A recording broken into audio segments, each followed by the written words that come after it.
Good afternoon and welcome. And it gives me great pleasure to welcome you all to the John Richards Oration. My name is Sean Mcdermott, and for those of you whom I haven't met, I'm Deputy Director of the John Richards Centre for Rural Ageing Research. We are based in the La Trobe Rural Health School, which is part of La Trobe University here in Australia. And I say that because we have registrations from all over the world today. Before we commence proceedings, I'd like to deliver an acknowledgement of country. La Trobe University acknowledges that this event and our participants are located on the lands of many traditional custodians in Australia. We recognise their ongoing connection to the land and value their unique contribution to the university and wider Australian society. We are committed to providing opportunities for Indigenous Australians, both as individuals and communities, through teaching and learning, research and community partnerships across all our campuses and online. We pay our respects to Indigenous elders, past, present and emerging, and extend this respect to any Indigenous participants joining us online today. A few quick mentions. Joining us, we have Professor Jane Mills, Dean of the La Trobe Rural Health School, Dr. Gwen Treichelt, Head of Campus for Albury-Wodonga, and Professor Irene Blackberry, Chair and Director of the John Richards Centre. And I'd also like to acknowledge the ongoing support of John Richards, the founder of the John Richards Centre for Rural Ageing Research. Without John's vision and unstinting support, none of this would be possible. A few housekeeping things. We'll be recording today's discussion, and the recording will be made available via the Centre's website following the webinar. Closed captions are also available. You may need to tick the box to get this to work. The closed caption system is not perfect, but it may be helpful. Our facilitator, Richard Gray, will introduce the individual speakers, so it falls to me to introduce Richard himself. Richard Gray trained in epidemiology and public health at the London School of Hygiene and Tropical Medicine and has a PhD from the Institute of Psychiatry in London. The major focus of his research is on improving physical health in people experiencing mental ill health. He leads the Healthy People, Families and Communities research team at La Trobe University. Richard also has strong rural credentials. He's an honorary professor in the University Department of Rural Health at the University of South Australia in Whyalla and is currently working with communities across South Australia and Victoria on a program of research to prevent mental ill health in farming communities. So over to you, Richard. Thank you, Sean, and thank you to Irene and yourself for inviting me to facilitate what I hope will be a lively and engaging conversation around mental health for older people in rural Australia. It's a topic that I'm interested, passionate, and engaged in. I also want to acknowledge that one of the great things about La Trobe is that it's Victoria's only statewide university. So we have many campuses, and I am on the Bundoora campus this afternoon. So I'm going to introduce our three panelists. I'm going to introduce them very briefly. Then I'm going to ask them to give some opening comments on the focus of our conversation.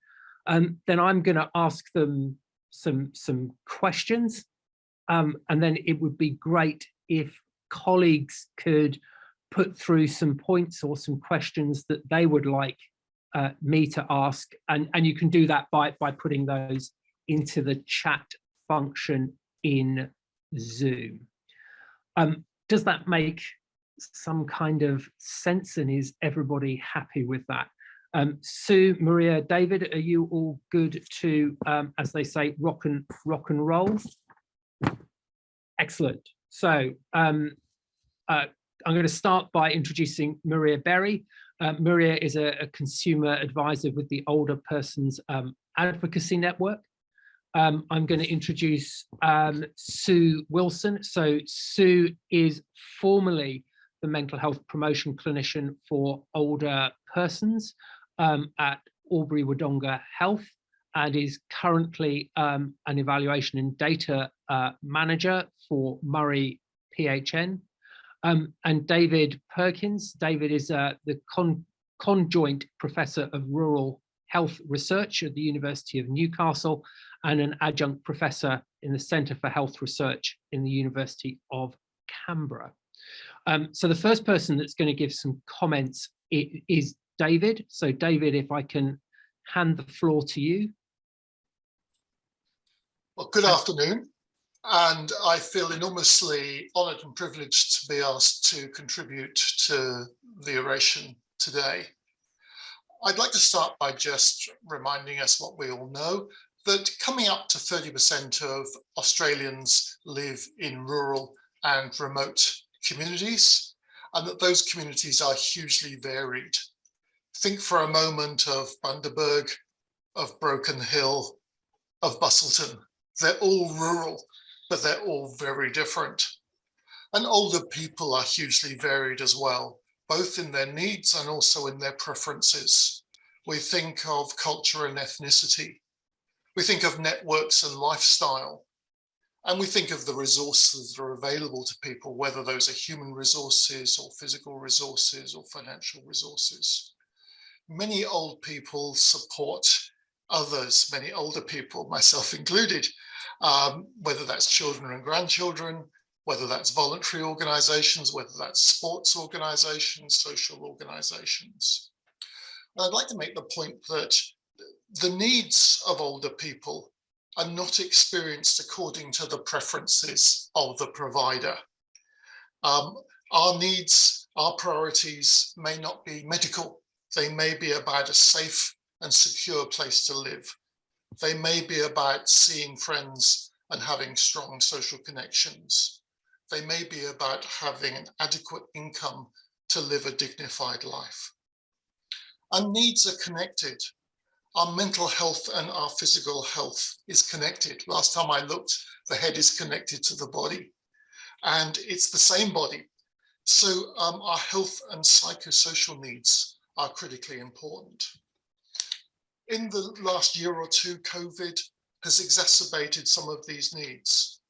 The experience of isolation, the experience for some of loneliness, the challenges in access to services, the experience of physical illness, of anxiety, of depression. All these things have exacerbated needs that in many cases were already there. And I think it's open to question that mental health services have been designed for and are largely delivered in capital cities, usually for the convenience of providers rather than consumers. Telehealth and digital health services have increased in the last few years, and for some they've been very helpful. Often they are used for the less complex problems, and users sometimes they've reported to me that there are some advantages. They've said, we get the 100% attention of the specialist. Whereas sometimes when we go to their offices, we're a little bit tired, we've traveled for 4 hours, and the specialist will have the phone going, someone will knock on the door and come in with something, they'll ask for something. When we see them on the screen, we get their 100% attention, which is positive. But we also know that many have been excluded because of technical bandwidth type issues, but also because of digital mental health literacy, and perhaps because of poverty. And some of the solutions that are being put forward may not be the answer. You know, the idea of headspace services for older people may not be the answer. It may work in bigger rural centres, but it addresses mental health only, and it may not be helpful for people in smaller communities. I'd like to suggest that announcing more money, as is going to happen at budget time in all sorts of ways, and at election time, announcing money doesn't mean more services. It doesn't mean better mental health in itself. More money is good, but we have to make judgments about what that money is going to be used for.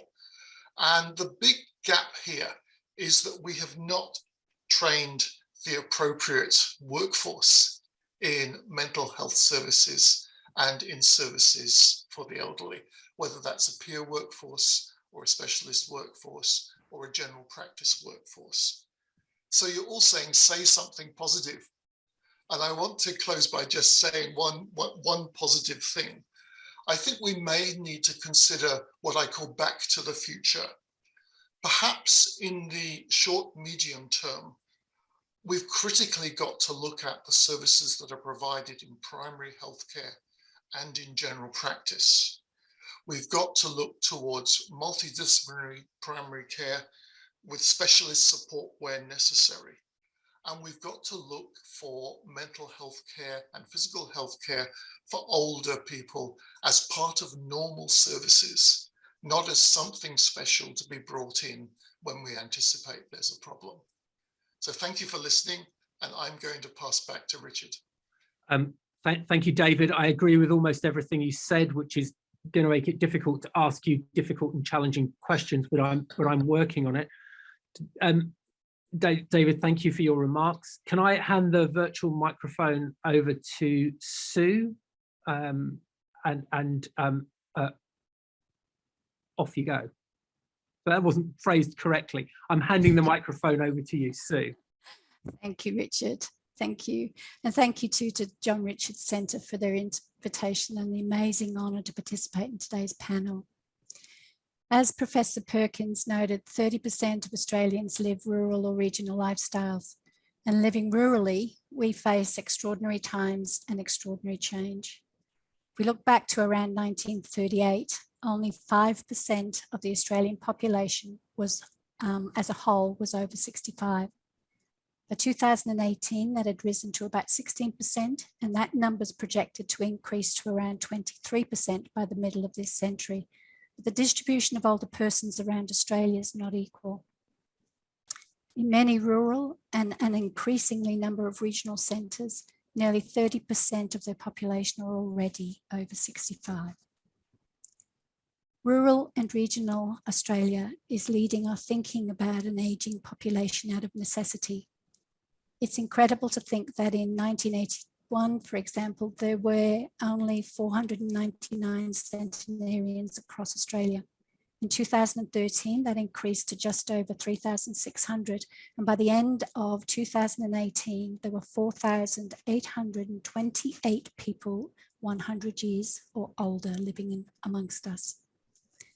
And it's extraordinary to consider that if we can navigate the perils of climate change and a path through the current international destructive and divisive politic, most children born today are projected to live till at least 104.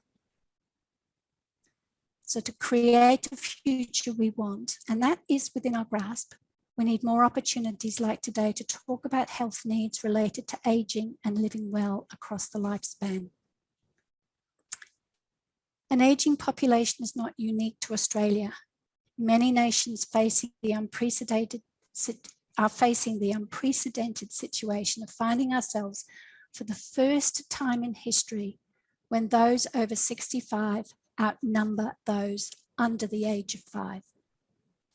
It's why there is now an international effort to understand what it means to age well. We can't, or at least I can't, imagine a future where mental health is thought of as independent to imagining aging well. And to that end, I refer you to the platform.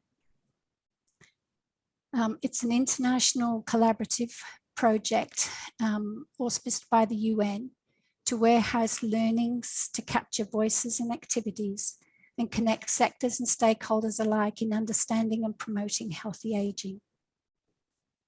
I'd also commend to you the amazing work of Dr. Kathleen Brasher and Mr. James Dunn of the Upper Hume PCP, just like many other PCPs across Victoria that are soon to be integrated into the regional public health units, to the work they are leading in developing local systems and services that support age-friendly services across their regions. Here in Victoria, over the next 3 decades, the number of people over age 65 is estimated to double. And as the population ages, we are likely to see an increase in the number of older persons living with mental illness. But illness or not, we will definitely see an increase in the number of older Victorians with mental health needs. And I make the distinction because it's important to understand that health, including mental health, is more than the absence of illness, and that there is no health without mental health. As David alluded to, our experience with COVID-19 has demonstrated that. As a clinician who's focused much of their career in trying to understand wellness rather than illness, it's important to appreciate what our need is when it comes to mental health. There are those older Australians who've lived a long life with chronic and enduring mental illness. There are those older Australians who have or will develop mental illness or mental health problems in older age. Then there are those older Australians who are generally mentally well while aging. Each of these groups of people, all of us, have mental health needs irrespective of whether or not we live with illness or not. To put these groupings into context, the general understanding is that around 3% of the population live with a diagnosable mental illness, while around 20% struggle with general mental health problems. That said, the Australian Bureau of Statistics Insight report released last December found that the 20% of the population actually relates to the 16 to 64-year-olds. Their data suggests that only 9% of those over 65 said they experienced or were experiencing significant psychological distress. That finding's not really surprising to me, at least, because of the research around happiness and contentment suggesting that as we age and we've lived through life's trials, we tend to stress less, have higher life satisfaction, and a greater sense of peace in the predictability of the ordinary. Regardless of whether we live with illness or psychological distress, though, whether it's 20% or 9%, 100% of us have mental health needs that require attention. Those living with chronic mental illness into old age are some of the most resilient, remarkable people you and I will ever have the privilege of meeting. They have lived long times with their condition and have developed some of the most successful and amazing coping strategies. I'm in awe of them. A report published by Sane Australia in 2013 noted the greatest concerns of this group of people is not their mental illness, but for poor physical health. According to their research, older people with mental illness are more likely to have multiple physical health conditions and/or cognitive impairments in addition to their mental illness, and they are more likely to have fewer supports and/or experience financial difficulty. During my tenure as the mental health promotion clinician for older persons with Albury-Wodonga Health, I had the privilege of spending some time with seniors well into their 70s who had lived with significant mental illness all of their adult life. Their dignity and integrity were now compromised by a new diagnosis of dementia. We currently estimate that around 500,000 people in Australia live with a diagnosis of dementia, and that's expected to more than double to 1.1 million over the next 30 years. According to Dementia Australia, 70% of people living with dementia live in the community. Developing a mental illness as we age is not a normal aging process. In fact, normalising mental illness in older adults is identified as a barrier to care. Mental illness in old age can, unfortunately, and does cloud the judgment of some clinicians.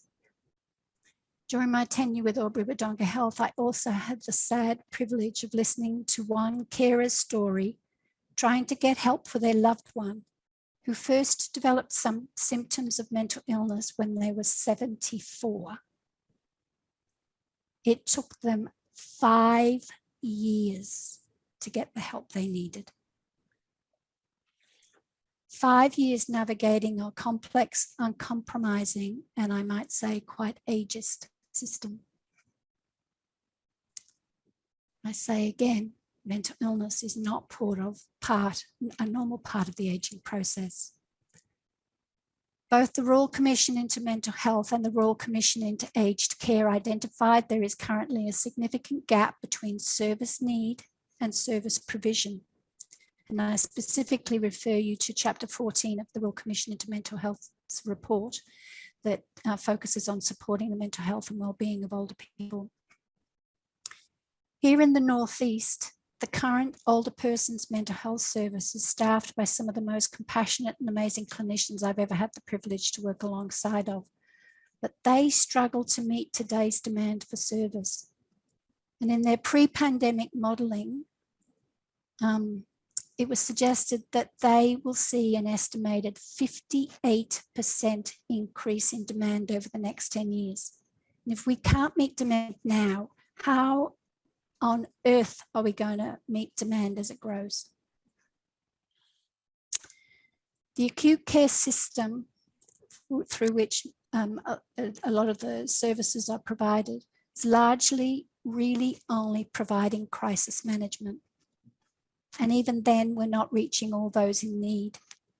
The Mental Health Royal Commission has noted of an analysis of the Coroner's Court of Victoria's suicide register that older Victorians who ultimately die by suicide may be less likely than any other age group to have engaged with a health service for a mental health related reason in the year before their death.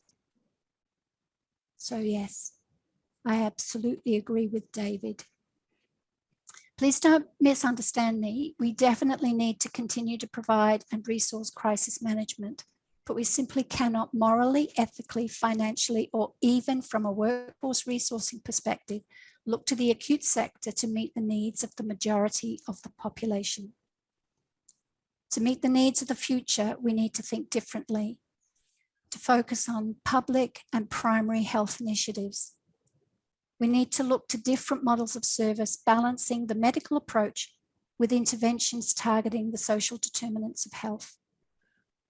We need to focus more on the work of such as the John Richards Institute, efforts to promote healthy aging, initiatives to tackle ageism, support social connections, build health literacy, and strengthening an individual's confidence and capacity to self-manage for as long and as much as they can. And to work to facilitate different workforce and service models that support collaborative health networks, inclusive of a multidisciplinary team that's co-designed and consumer co-produced, that addresses what matters to the person, what matters to them rather than what matters to the clinician or to the health system. As well as those I've already spoken of, I specifically acknowledge and reference future-proofing work such as the CODA Aged Care Navigator project in this region led by Ms. Nadia Tilson. The service helps empower individuals in navigating our overly complex system to get the help they need when and where they need it. Work such as the Indigo 4Ms project led by Jan Lang. The project focuses health service care planning around mental well-being, medication, mobility, and what matters to the older person to create an age-friendly health system. Initiatives such as the Swinburne Wellbeing Clinic for older adults living in residential settings, led by Professor Sunil Barr and Mr. Mark Silver. They are, by all accounts, doing great work in both person and through telehealth, supporting the social and emotional well-being of older Australians simply by listening to their stories. And to my new colleagues, such as Ms. Aja Escal and Dr. Nerida Hyatt at Murray PHN, for having the foresight and courage to work collaboratively with a group of rural primary health services to explore options and pilot an integrated health network that steps out of our current siloed system to reimagine a new workforce and service model. There really is a lot more that I could say, but perhaps I'll stop there with thanks for the opportunity to share some thoughts and reflections on future-proofing mental health for older persons in rural Australia. Thank you, David. Thank you, Marie. Thank you, Richard. Thank you, Sue. That was a evocative and thought-provoking set of comments, and there's lots of points that I think it will be good to unpack with you in a little bit. But I want to if I can take the microphone from you, Sue, and hand it over to Maria to make her opening remarks. Thank you very much, and thank you very much to the John Richards Centre. It is such an honour and privilege to be here today and be part of this amazing panel to have this discussion.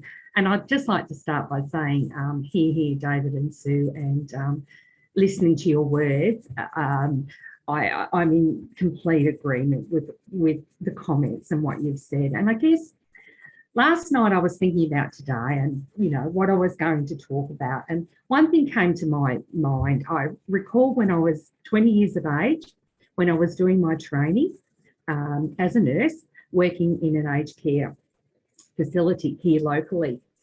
And I recall at the time, well, being young, being naive and thinking some of the things that I was actually seeing around me, thinking, oh, well, this is obviously normal for an older person to be experiencing and feeling. But I look back now over time, and there was a moment I would like to recognise a wonderful man called Alan Hoffwood, and I'm sure that all of you would know of Alan, one of Australia's playwrights. Now, Alan presented a play. The play was called Do You Know Me? And what hit me at this play when I watched this some years ago was Alan was the actor, the husband, taking in his wife Rose. These were based on true stories into a residential aged care facility. Now, what actually happened was, you know, imagine yourself and you've been married for 6 years and then you're suddenly going to say goodbye to your wife. You're going to hand your wife over to somebody else to look after. Now, how does a person react with that? And that's okay, and that's normal to feel that separation anxiety and to feel that pain. And I guess that just struck me when I was actually watching that, and I thought back to my years of nursing and some of the things I have seen and, you know, experienced. And I guess the reality is too that I also had a friend that her husband, they married 58 years. She had to eventually put him into care. Now, they'd never had a night apart. And the distress, he was so distressed when he went into care. And I recall that the particular facility, and this is not to name, shame or blame, but they said, look, it'd be best, Mrs. Smith, if you leave your husband for 2 weeks because, you know, he's not coping very well. But I think if you're away from each other, out of sight, out of mind. Now, my friend was a nurse and she had instructed them very clearly that she did not want him put onto any antipsychotic medication. So his downturn and his grief and the loss and the experience. And I guess my message is today that we've never picked up on mental health and we've never recognised it. In all the years that I've been working as a nurse, and we all hear about antipsychotic medication. And I was listening yesterday when I was in Sydney with my work, and you know that this 1 in 5 are receiving antipsychotic medication as a form of chemical restraint when it's not actually a psychosis that they've been diagnosed for. So how are we managing this? And I think there's some amazing work that's been done, like here locally, and I think, Sue, you've mentioned that, and the innovation and the ideas that are coming forward. But we do, mental health, having a mental health condition or illness, being diagnosed at the age of 74, it is not normal. It is not a normal process. And I guess, how are we going to better support and what are we going to do? Well, I think listening to Professor Irene Blackberry quite often talking about how we can build those partnerships, build those relationships to bring it in. And I think, as David mentioned, the intent is absolutely incredible from people that are working in peak bodies and organisations all over Australia. But I think it's come time that it's going to be working with us and doing with us to be able to, you know, make some of those changes into the future around addressing the issues with mental health. And we've all seen the impacts of COVID, and that's something that I've certainly heard about over the last 2 years with my position at work. And I think when you get a call and you hear a story of someone trying to smash out a window, desperate to see a loved one. There was actually a national story of a gentleman that took his partner, or was accused of kidnapping his partner from a residential aged care facility. And I guess this comes back to, I guess, where I work too. It's about people understanding their rights as well. We do have an industry code for visitation amongst to go in and see somebody in residential aged care, a loved one. But a lot of people are not actually aware of that. And sometimes it's a matter of they don't want to cause trouble and they don't want to raise their voice or rock the boat, but it's knowing about our rights and so forth. But I guess to end on a really positive note is that there is some really great innovation happening, and Sue's mentioned much of the work that's been done. I'd also like to mention a couple of other things too. We've got the Farmers Ageing Well pilot program, which is about to be launched, and that's coming through with the John Richards Centre as well, with Cultivate Farms. So there's plenty of opportunity there for anyone here today, you know, to get engaged and see what else we can do. There's also another organisation I'm involved with, the Gathering of Kindness, and we're doing a lot of work. I do on a volunteer basis around, you know, connecting with our healthcare services and what we can do to improve culture and, you know, talking about mental health for everybody, the person, the professionals and everybody. But again, thank you very much for today. And I could probably talk about this subject for quite a period of time as well, because there's a lot to talk about in here. But I'll hand it back to you, Richard. Thank you. Maria, thank you for your comments. They were insightful and illuminating. I've got some questions. If colleagues want to pop questions into the chat or the Q&A function, I'll monitor them as best as I can. My ability to multitask is, however, limited. I can multitask. Sue, I think you raised or made points or comments about co-production and co-designing services, and back in the day when I was a mental health clinician, I was very clear that the services were designed by me for me as a health professional, and so the comments that you were making around co-design resonated. And I talk a lot to researchers who kind of think that co-design is a good idea, but quite often they've got an idea for a new intervention or a new way of working, and they haven't genuinely co-designed it. And I don't know if maybe you could give some reflections on what co-design really is and how you go about it. How we go about it, I'm still a novice, because like you, I come from that background. And the idea isn't that my understanding can be encapsulated in it is not my understanding that's important. Co-designing is ensuring that what matters to the individual is what we're there for. Fundamentally, at its heart, it's what matters to that person. So they are involved in every aspect of the decisions about their care.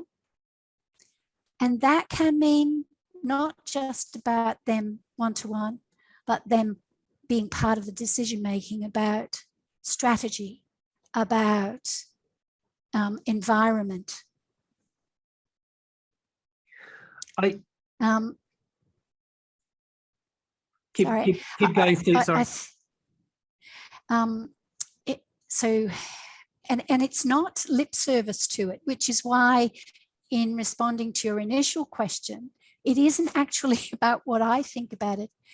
Any co-design or co-production is a joint. It's the co that's important with. And so I don't start from the perspective of knowing the answers and presenting the answers. I have to start from the perspective of I bring this to the table, you bring that to the table. What can we achieve together? And that's difficult to do. I think. Sorry, there was meant to be an inflection at the end, and that's difficult to do. No, sorry, that's difficult to do. It is, because our system is built around the health system's needs. Mm. It's built around the clinician's needs. It is not currently built around the client's or consumer's needs. I think one of the a number of the recommendations out of the Mental Health Royal Commission is around building a peer workforce so that the voices of the vulnerable are at all stages of the care journey can be included, whether it's them themselves or it's somebody who has walked their shoes, walked their path before, at a time when they are the most vulnerable. There is somebody that can speak from experience at the table. So in terms of workforce modelling, there is a lot of work being done now in many health services to build peer workforces. And that absolutely needs to be a part of our future proofing for service provision. Thank you, Sue. And I'm trying to get pressure of speech from a desire to agree with you a lot. That's terrible English. Maria, you were nodding. Do you want to explain your nodding? That's a very bad way of putting it. Thanks, Richard. And I sit there and I do. I'm quite expressive, so you're getting to know me well. And I totally agree with Sue. The way we're approaching things, people do have good intentions, but it's coming from a provider's perspective, or it's coming from the clinician's perspective. It's not looking at the individual person and what matters to them and what they actually need as an individual. And we're also quite guilty of putting everybody, an older person, in the same basket. Everybody's put into that same basket and not seeing for their individual rights and their individual needs and what they might need. So although there's good intent, I guess there's so much good work happening nationally, but we've still got to stop and pull ourselves back and remember that, we've got to start working with people, but walking beside them. We're still very much guilty of doing for and making those decisions and the assumptions for. And I guess with my work, one of the most exciting things that has happened is the National Older Persons Reference Group, which has a diverse group of older people from all over Australia that are actually speaking on a national level with some insight. And mental health is one of the big topics that has come up as well. So, that innovation, I think Sue mentioned when we were having our little practice run too, about innovation and thinking outside the box and what we can do and thinking about those solutions, if that makes sense. Yeah, can I turn to David? Yeah, I agree with you, all of the points that you've made. Can I turn to David?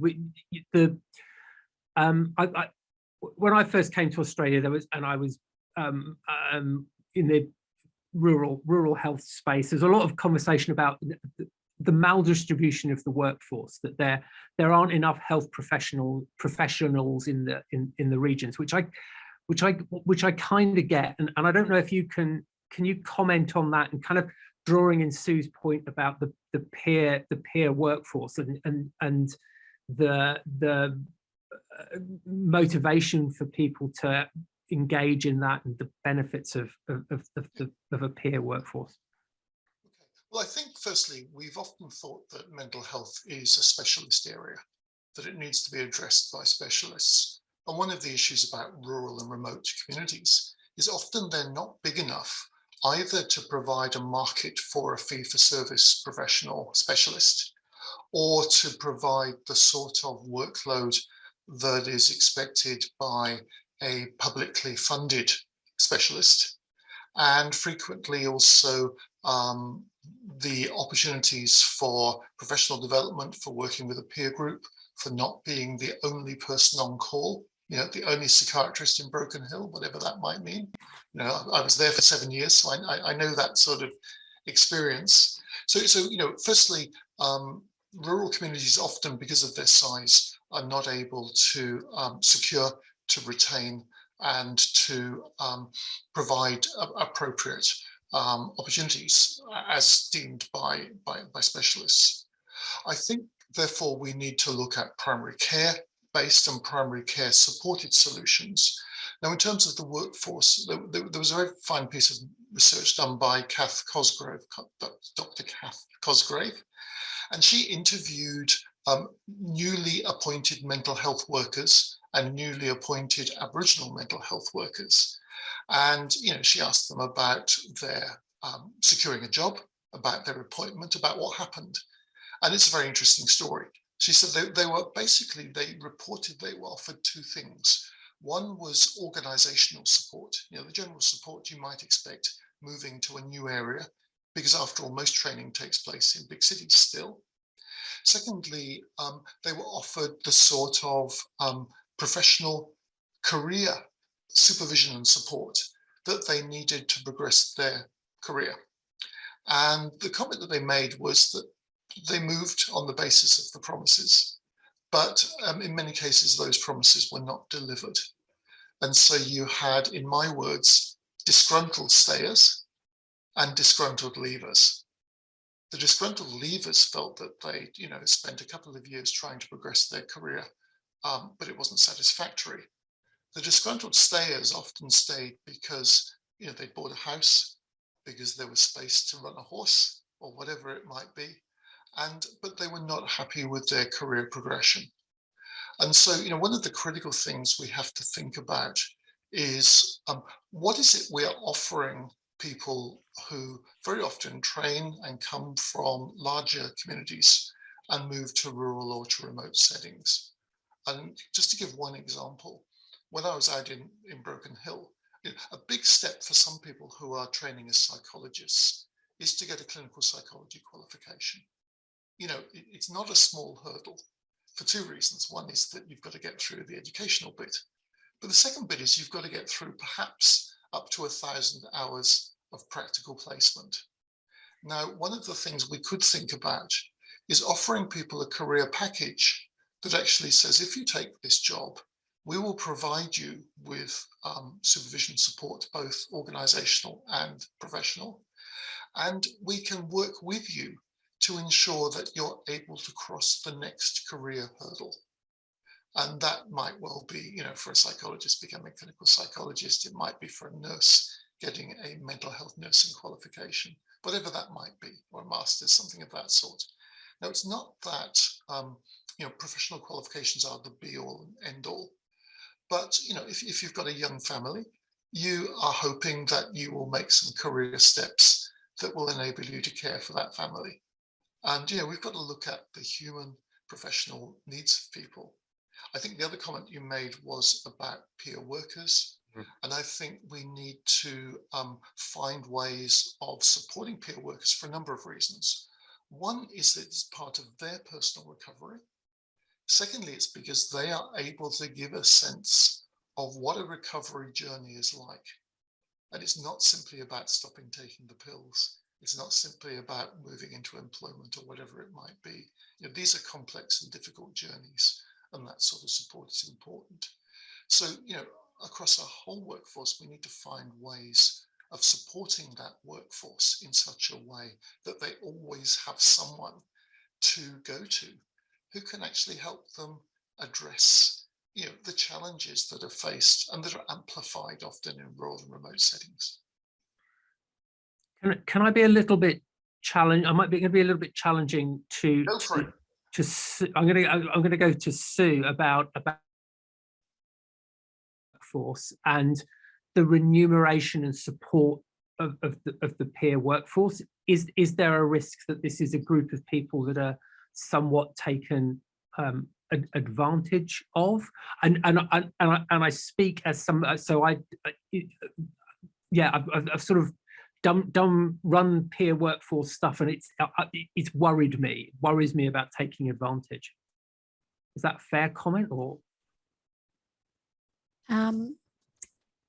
I think it is part of our past indoctrination into how and what a service looks like. The peer workers that I've had the privilege of learning from are highly professional. And just like you and I who have mental health needs, they can make the decision and choices around what is best for their needs. I think the work that's being done is the design of models. How do they fit into the current structure?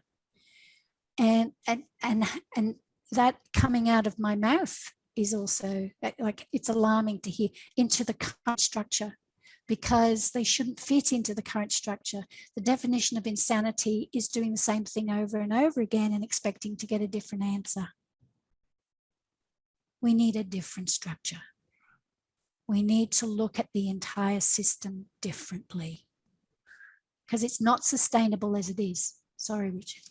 No, sorry, no, I over enthusiastic to ask further questions. And I think it's about how, I think you're absolutely right. So I've been in and around mental health services for 30 years, and it staggers me how essentially they haven't, have they changed very much? I'm not sure that they have.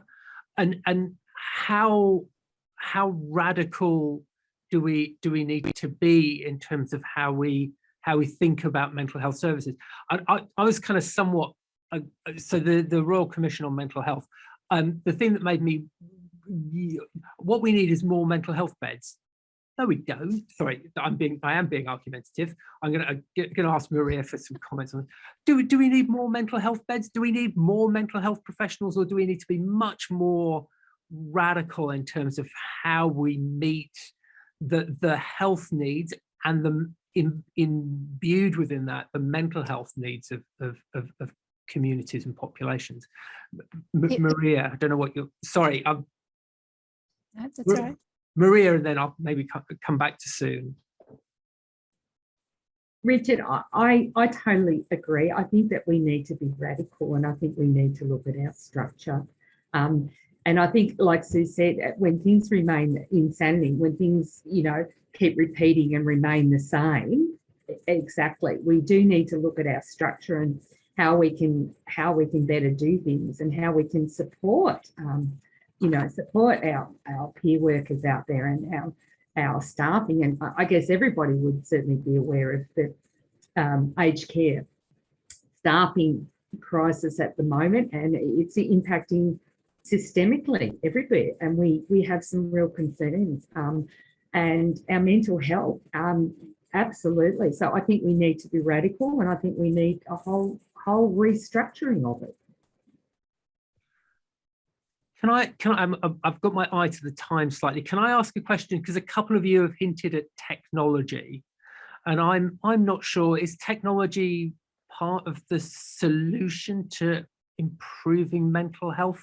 I guess I have a view that I think the way in which we improve mental health is essentially through good, positive, productive interpersonal relationships. But David, I don't know whether you'd like to comment on just a couple of comments. One comment is that, you know, as we age, we are enormously varied. And some people, as they age, are completely happy with technology. They've used it for the last 10, 20 years, and it will be enormously helpful. And, you know, groups like the MindSpot Clinic and others that operate through technology are enormously helpful. For others, it will be a form of exclusion. I think we also need to recognize that very often what is called telehealth is actually telephone calls, which have all sorts of limitations. I think the other thing that's enormously important is I made the comment about how are we going to support our rural, remote, isolated staff and colleagues. One of the ways we're going to support them is providing them with face-to-face online supervision and support when they need it, but also in regular and planned ways. So technology may be, as it were, infrastructural rather than being the prime form of care and treatment. I think that's a really good point, David. And so there's a question in the chat. I claimed that I could multitask. Clearly I can't multitask because I've only just been alerted to questions in the chat, so I apologize for that. And I don't know, Sue, David, Maria, whether one or all of you would like to comment on the particular challenges or how sort of mental health and older people in a rural context is different to a metropolitan context. Well, perhaps I can comment since yep. not to be on mute for a second. One is it's about the let's call it the depth of local services. You know, I say to people, if you go to St. Vincent's Hospital, everything you might want might be in the same corridor. If you go to a rural or a remote setting, you might have each of the services you want, but one will come on a Tuesday afternoon, and one will come once a fortnight on a Wednesday morning, and one will come once a month, and one won't come for a month when the provider is on holiday. And you know, the contract will change between two voluntary organisations. So the navigation between various forms of services can become enormously complex in smaller populations. I make one other comment too, and that is that we need to look at the learning capability of a local service or a local network of services. You know, we know the problems of the Soviet and the Chinese, you know, 10, 15-year plans, where it was assumed that you could set up a plan, set up a service, set up a contract, and then all would be okay. You know, what we have learned since then is we need, you know, what used to be called learning organizations. And the critical issue is that we need, in a co-production way, to say, how are we going to learn together? And learning together is about building trust. You know, a new person comes to your town from a voluntary organization, and you have to build a relationship. You have to learn how to trust that person. Just as a client who has a home-based carer needs to learn how to trust that person. There's someone new in your house. You know, you may not be happy about that. It may take some time to actually get used to that person doing something that perhaps your partner used to do or you used to do. So we've got to be able to learn, we've got to be able to build relationships. And in a sense, rural community services are thinner than that dense network of services you find in a big city. Thank you, David. We're coming to the end of our allotted time. I think it would be good. Sorry, yes, Sue, go. Can just a couple of points in relation to the differences. Is feeding on from David's point, the demographics are different at the moment, and definitely the resourcing is different. But I'd take us back 100 years again, like I did initially, and to think that 100 years ago we were having similar conversations about the telephone. That some people had it, some people didn't. Where would we be today? And look at the advances that have happened in that space. Into the future, it's not even into the future. There is now demonstration models in clinical settings, not specifically mental health, but it will come, of the use of robots in care delivery, in people's homes and in hospital settings. And I can see a time when there will be holographic presence within people's homes, because that's where the technology is leading. So we need to think bigger and different to explode the myths about what is and isn't possible, because we haven't even thought up yet many of the solutions for improving mental health and the general health of older people. Thanks, Richard. Thanks, Sue. Can I just do a quick round for Sue, Maria, and David? Just ask you in maybe just one sentence or two sentences for a closing comment, thought, or reflection, and then I'll offer a couple of final comments, and then hand back to Sean so that we're finished neatly and tidily at 2 o'clock. Maria, can I ask you for a couple of sentences by way of closing? Certainly. I think that we haven't looked at the solutions, and we're still, not all, but we're still working in silos too. We've all got to come together from the grassroots right to the top to work together and brainstorm, and we need to look at solutions. Thank you, Maria, and thank you for being a fabulous panelist. David?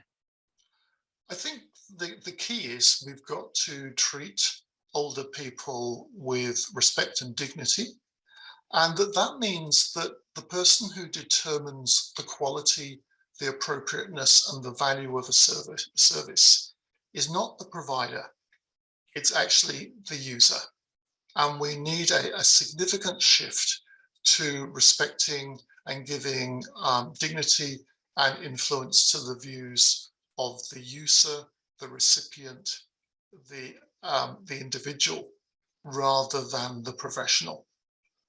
You know, if I buy a car and it doesn't work well, I get rid of it and get another one. You know, we've got to change the balance between the specialist provider particularly and the user. Thank you, David, and thank you for your rich and informative contributions. And finally, Sue. Like David, we need to treat people with the dignity and respect, regardless of their age, and focus on, for us, that global picture of aging well, and we will address mental health needs in that process. Thank you, Sue, and thank you for your fabulous comments and responses to questions. I think what I will take away from this conversation is about the importance of genuine co-production. So walking alongside people. It's really very powerful comments. And about person-centered care, which I think trips off the tongue very easily, but is remarkably difficult to do because we're all full of biases and we all direct things the way we think they should be, rather than understanding somebody else's point of view. Sue, Maria, and David, thank you again for your fabulous contributions, and I will hand back to Sean to wrap things up. Not a lot of wrapping up to do because you've done that quite nicely, Richard. So all that's left for me to do is to say thank you to Maria, Sue and David, and to Richard for facilitating such an engaging and informative discussion. Many people assisted with planning today's event, and I'm not going to name a whole lot of people, but I will single out Kim Young, who unfortunately couldn't be here today, but without Kim, this wouldn't have happened. And lastly, can I just thank all the people that took the time to either come in person or join us via Zoom. We look forward to seeing you again and sharing more of our research into rural ageing generally and the John Richards Centre in particular. So that's it from us. Thank you very much. Thank you, Sean.